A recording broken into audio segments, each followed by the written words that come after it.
Hello, good day everyone. Sir Kevin here again, and welcome to our product management class. And we'll be proceeding to our new chapter. That's chapter 5, the new product process. But before that, we're just having a quick review of what we've done in the past. So we have four chapters. The first chapter talks about the product strategy, no? The environment and the product strategy. So we talk about there is the diversification, the new product development, the new market development, or even the market penetration strategy whenever we encounter problems in the environment. Then second, we talk about the product in theory and practice. So we talk about factors affecting the demand of the product. So we have discussed elasticity and inelasticity of products and classification of products such as differentiated, undifferentiated, or the specialty one, and the convenience goods. So in general, we've done that classification of products, and when we'll be encountering this type of uh, classification of products. Then chapter 3 talks about the buyer behavior that dealt with the other factors other than price that affects the decision of buyers.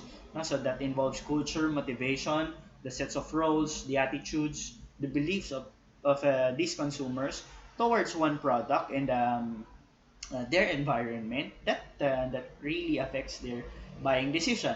And chapter 4 had discussed about the product life cycle, that product starts with the gestation and the new product development phase, and then when it is introduced, and then get that growth, no growth, and then reach that maturity, that peak, and then it's saturated. And then there's it might be on a three may end up with the three strategic options. So you may allow your product to decline and be eliminated, or continue or extend the growth, or even get that renewed growth. So this time we'll be starting to create our own product, and we'll start with the whole process of developing a product. So prelim have had dealt with all of those ideas, general ideas about the product. So this midterms and even in finals, we will be talking about the process, the step-by-step procedures on how will we developing that product. So without much further ado, this is new product process. So this for our midterms.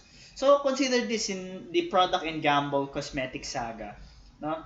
Um, the new product development starts with the top management, as well as the marketing division or the marketing unit, that they tend to talk about what's next for the company, and that's what we call the development of the portfolio. Na some products might not be successful, and some products are successful in their lineup. So what's next, no? For executives and product managers, and even these marketing managers, has that things in mind what to do next, no? So Procter and Gamble Cosmetic Business Unit had no clear product strategy and focused product initiatives, and too many customer segments being targeted. So in short, it's lacked in focus. So what happened in that cosmetic business of Procter and Gamble? So P&G Cosmetics skillfully used all three strategic elements and made that weak business unit profitable. So how did they turn things around? No? So what do Procter and Gamble had done, no, in their um, um, cosmetics unit, no, and also the product identification, their product identification is the situation assessment. So it's the same thing with the pest analysis, but however, it talks about the macro environment in general. So they thought of the underserved consumer market that wanted quality facial products such as cleanser and other eye products. So they see the underserved, no? Ibig sabihin, lesser competition, and also there are lesser satisfaction to the present competition. Ibig sabihin, hindi na satisfy nung mga nag-offer ng ganun yung mga klaseng produkto. And then, supply chain was uncoordinated as production and shipment were not tied to demand. No? So, market forecasts were not driven by shipping schedule. No? Okay, then PIC recommended a strategic focus on the products for the phase, and then the opportunities would not be pursued. So these are the situation of the Procter and Gamble, no? So there are underserved. Okay, so what's the relationship of that? Procter and Gamble Cosmetics and the new product process, no?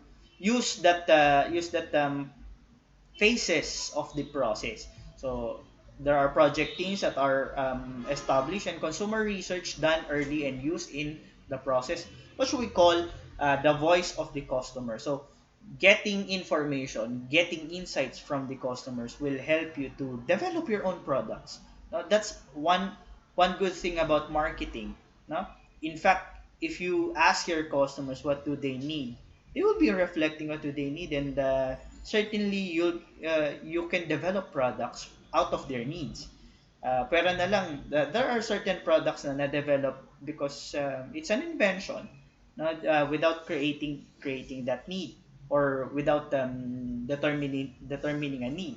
But most successful products are coming from the voice of the customers, wherein they get to know, no?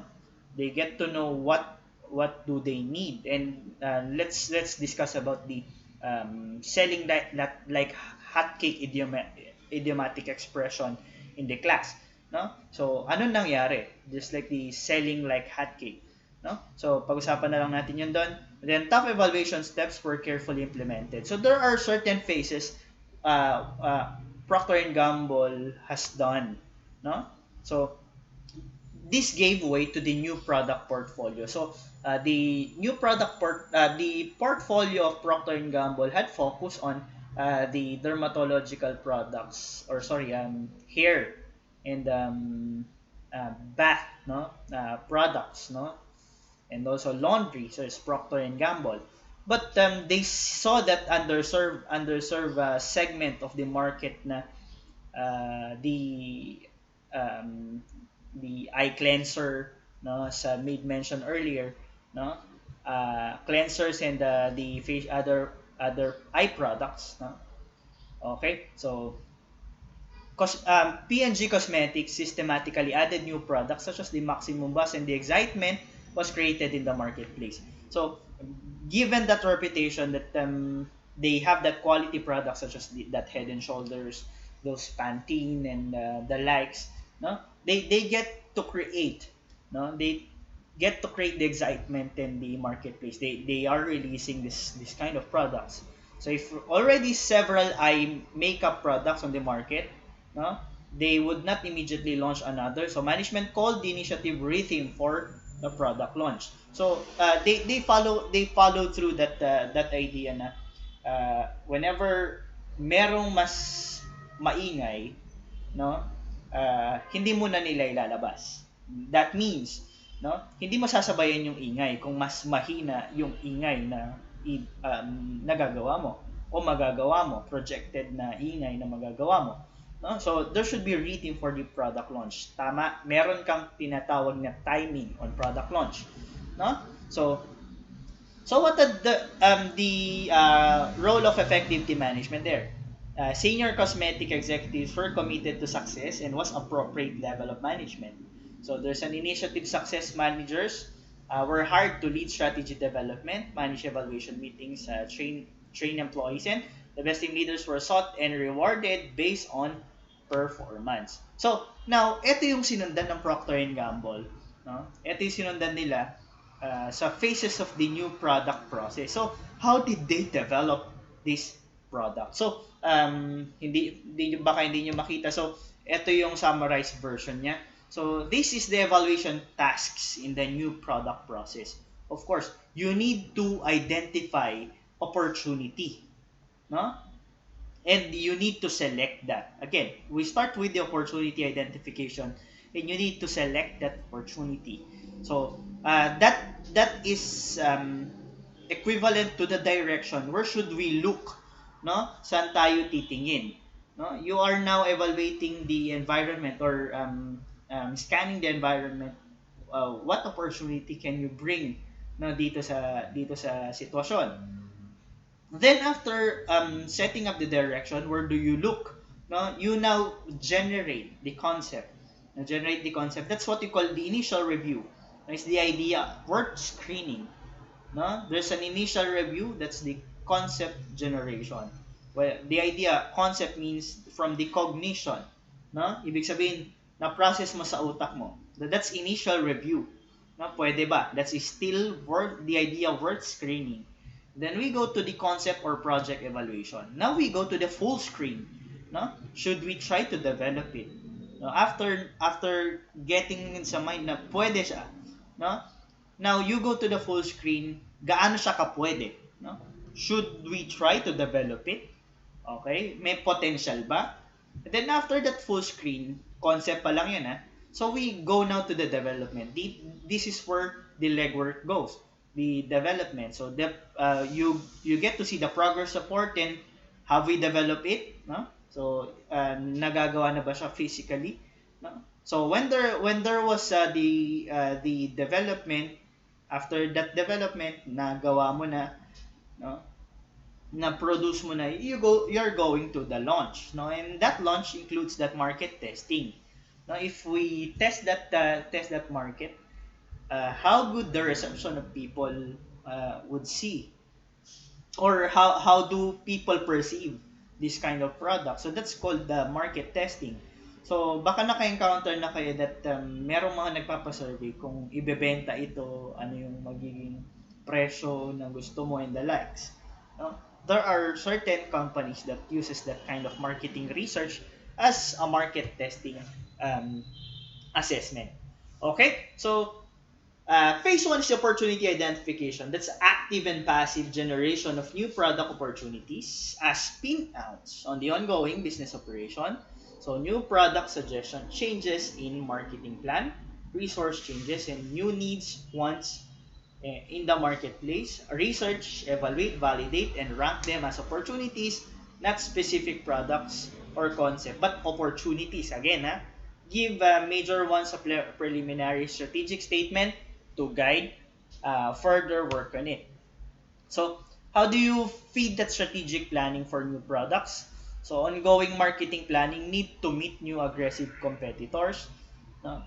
There are different ways how can you generate opportunity. Pwede kasing gumawa ka ng isang product. Pwede kang gumawa ng isang product dahil wala pang gumagawa niyan. No? That's certainly one of the best way. So, kasi wala pa. But one of the most strategic way at pwedeng hindi ka na masyadong mag-isip at pag-aralan is you study what your competition is offering. Hindi yun copycat, but you want to serve those underserved and unsatisfied customer.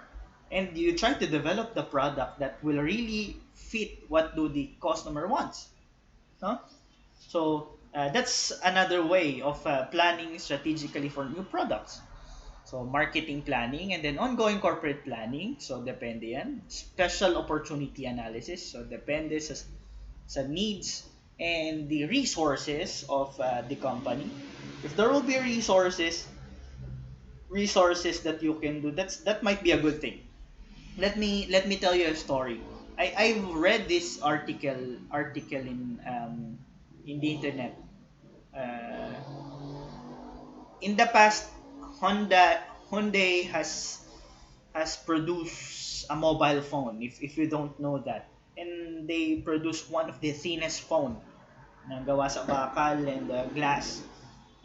And then one strategic advantage that they have generated from that is uh, uh, Hyundai has been a manufacturer of automobiles, mga kotse, no? And then they have that strategic advantage on producing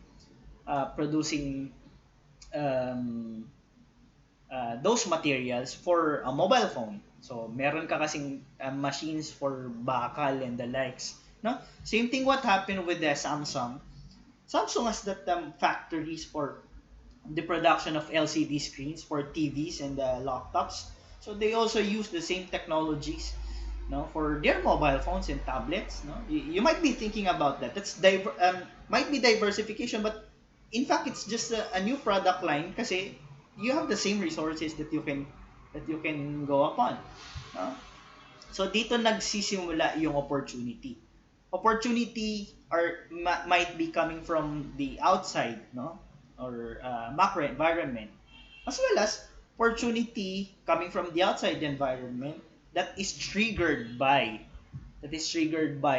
your present resources, no? Okay? So what are those sources of identified opportunities? Yun nga yung sinasabi ko sa inyo, an underutilized resource. Hindi mo pa na ma-max out yung resources mo. Ano yung pwede kong gawin? Diba? So that might be an advantage. Just a quick fact. You know that many of these mobile phone manufacturers are getting their sources of their LED panels from Samsung. Even iPhone in the past, I just don't know as of today, that they are purchasing their LED panels from Samsung. Yeah, check that article from Gadget Match wherein uh, they highlighted that Samsung is earning from every sale of iPhone 10. So that might be a thing, no? So because that's an underutilized resource. So a new resource, so you have a new resource and an external mandate that's outside the what you call this, the macro environment, and the internal mandate, no? So it's coming from opportunities inside that you can see from your data analytics. Okay? And then we go through the concept generation wherein select a highly potential and urgent opportunity and begin customer involvement. Collect available new product concept that fit opportunity. So again, you need to select from this. Your ideas coming from the opportunity identification is not limited to one. So you need to generate ideas out of that, and you need to select from that. And then next is you evaluate that concept because of your resources, by the way, and also your market research. No? So evaluate new product concept, and as they begin to come in, eto na, dito mo pag-aaral yung technical, the marketing, and financial criteria. Dito na yung tinatawag nating full screen. No? Yes, from your initial review, pwede siya, pero feasibility-wise, kaya ba?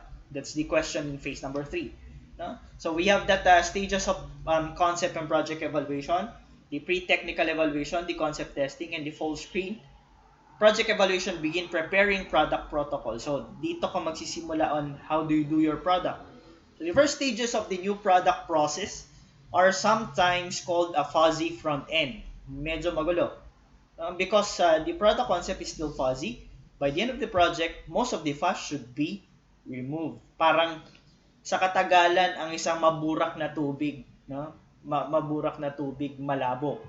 So katagalan, bababa yung burak, makikita yan, makikita mong bababa yung burak at malilinis yung tubig. So that's the idea on the concept and project evaluation. Now, you need now the legwork, yung binabanggit ko kanina, the development of the technical tasks. No? So specify the full development process and its deliverables, undertake the design prototypes. Prototypes, yung itsura ng product, and test and validate prototypes against protocol. So you need to develop your protocol. What do you need to achieve? And then design and validate production process for the best prototype. Slowly scale up on the production as necessary for product and market testing, and that lead you to that marketing task. No? So prepare strategies, tactics, and launch details for marketing plan. That prepare proposed business plan and get approval for stipulate product augmentation, that service, packaging, and branding. Sa product yon. No? So you need to put up things for your product that as part of your strategy. Okay? So then, last is the launch, no? It's commercialize the plan and prototypes from development phase. No? As made mention with our past discussion with the product life cycle, no? Uh, it starts with the product gestation, the new product development. Then you need to introduce that. And this is the first phase. Your product life cycle begins with the launch. No? Commercialize the plan and prototypes from development phase. So as you can see, there were teasers. Nasa Facebook nakita natin yung teaser ng isang product just like the iPhone concept, no? So that's a pre-marketing marketing assessment of how will people perceive that kind of plan. And minsan may nakikita kong comment, ay ang pangit niyan, 'di ba?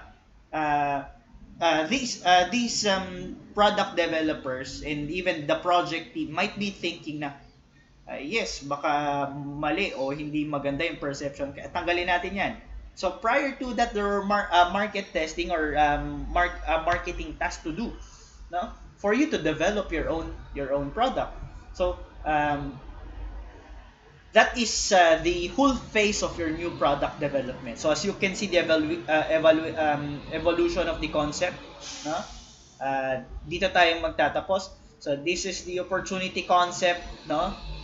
And then hanggang sa you um, launch that product. So successful concept na siya, no? So again, this is the whole phases of the new product development and concept, no? And then hanggang sa mailabas siya sa market. So isa-isahin natin yung mga steps or of the processes ng paggawa ng produkto. So stay tuned for our next discussion. With that, I'm Sir Kevin Asuncion, and thank you very much for tuning in. See you on to the next one.